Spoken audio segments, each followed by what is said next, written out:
Hello guys, so ito na nga, dahil medyo busy tayo ngayon lang natin na-upload tong mga video. So yan yung balikbayan box na pinadala ko namin sa Pinas. Para sa mga regalo sa mga aking inaanak, pamangkin. So yan. So ang tagal kasing hindi nag-reply nung aming yung babagsakan namin ng box.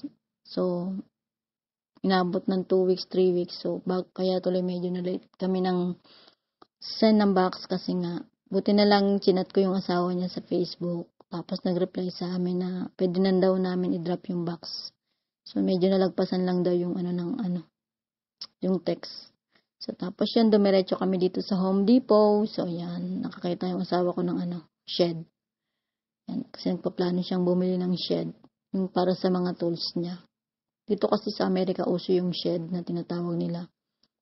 Pwede kang mag-stock dyan ng mga gamit mo, especially na mga tools, mga gamit pang company sa bahay. So, yan. Para siyang bahay na sakto lang. Para siyang bahayan na ewan, basta ganyan tsura ng shed. Pwede nga ako dyan tumira kasya ako dyan Kasi nga siya, gawa na yan, so i-deliver na lang yan sa bahay mo kung bibili ka. So, mamimili ka lang ng laki, ng design, kulay, kung anong gusto mo. Tapos, napadaan din kami dito sa Ollie's. So, sabi niya, bargain outlet. So, tignan natin. Sabi ko sa asawa ko, tara, tignan natin. Siyempre, nakakita na naman siya ng claw machine. Yan kasi ang kanyang libangan. Pag nakakita siya ng claw machine, siya yan. Kami. Lagi siyang naglalaro dyan. So, marami kaming nakukuhang mga stuffed toys o plush toys, tawag nila dito yan. So, mamimili ka lang ng kusong mga sungkit. Minsan, madalas nakakuha naman siya, minsan naman hindi. So, pag mga dalawang try na hindi siya nakakuha, so, stop na. Pero minsan, pag unang try niya, sunod-sunod na yung niya, nakukuha niya na na mga stuffed toys. So, pinapadala namin yan sa Pilipinas, tapos yung iba pinamimigay ko yan sa aking Facebook Live. So, ayan yung mga stuffed toys. Diba? Ayan. Papakita ko mamaya kung ilan yung nakuha ko. Tapos ito na, pumasok na kami sa loob.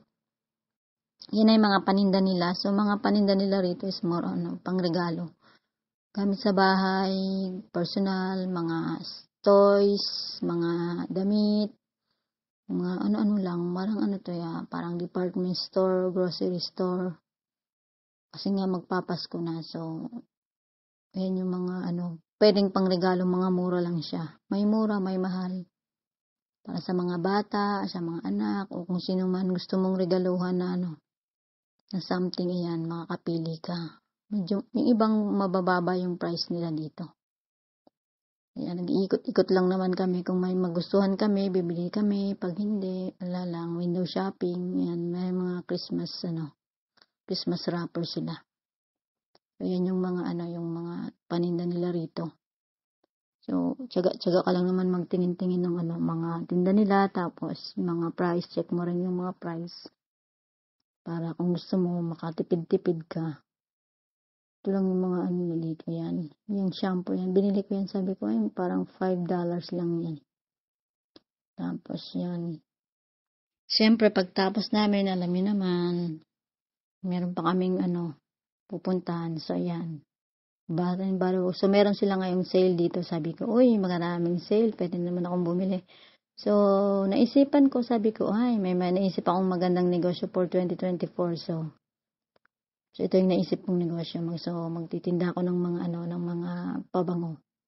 Ng Bath and Body Works. So, yan. Yan yung aking naisipan kong negosyo. Papadala ko sa Pinas, tapos ibebenta ko doon yung pabango. Na mura lang. So, yan. So, nag-iikot-ikot kami, tinitingnan namin yung mga iba pang mga sale nila.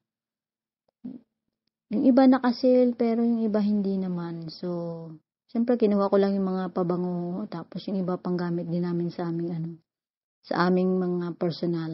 Especially yung asawa ko, mahilig siyang sa mga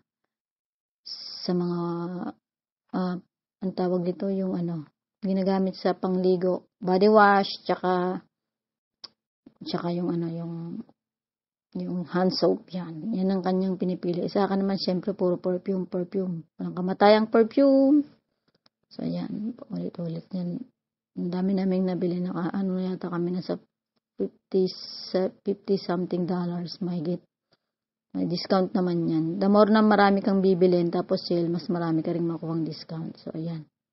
So, yan ang aking mga Bath and Body Works. So, abangan nyo yung aking negosyo sa Pinas. Ilalabas kong mga ibebenta ko yan.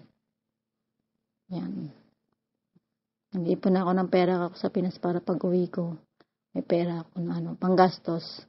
So, yan yung mga pabango na pinamili ko. So, ayan. Yung mga ititinda ko sa Pinas. Yan. Mura lang yan. Sayang naman. Sayang yung discount niya.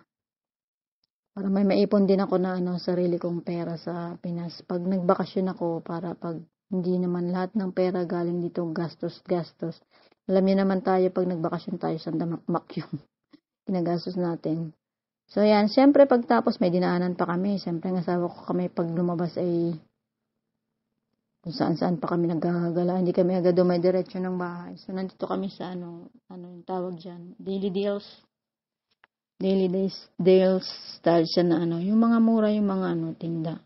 Mga $3, $1, $2. So, pag may sale sila, marami kang makukuhang mga magagandang mga product na sa murang halaga. Yan, napadaan kami. Kasi nga yung binila namin dun sa Ollie's yung grocery store na yon.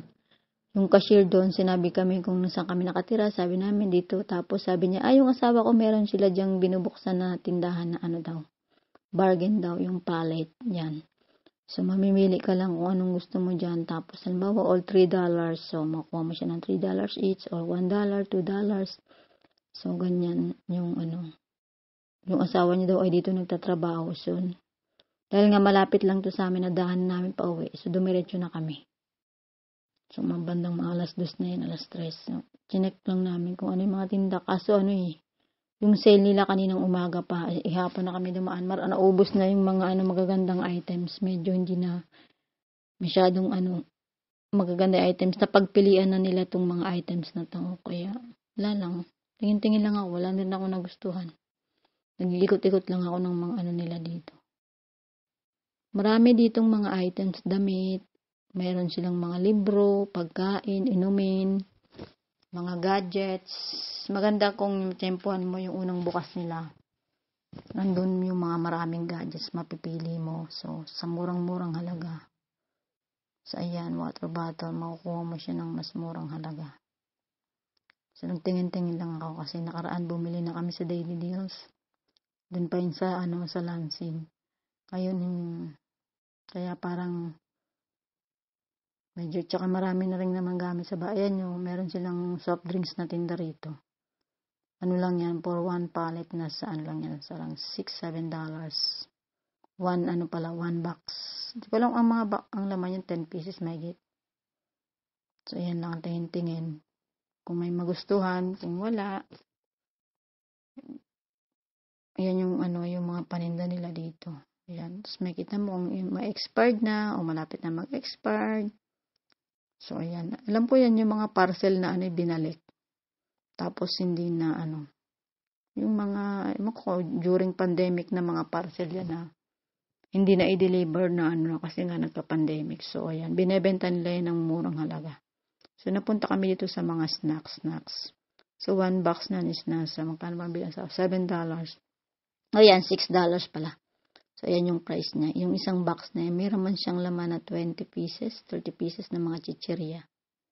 So, ayan, ito yung kanilang cashier. Magbabayad ka dyan. Ayan, may mga baka display pa dyan ng mga product na kung gusto mo.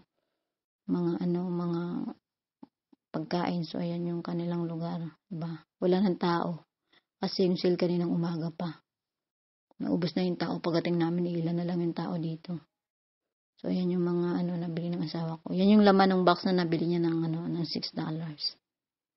Sa mga mga chichirya, pang snacks lang. Ayan, mahilig kasi asawa ko dyan sa mga snacks ng ganyan pag nanonood siya ng TV. So, yun lang guys. Thank you!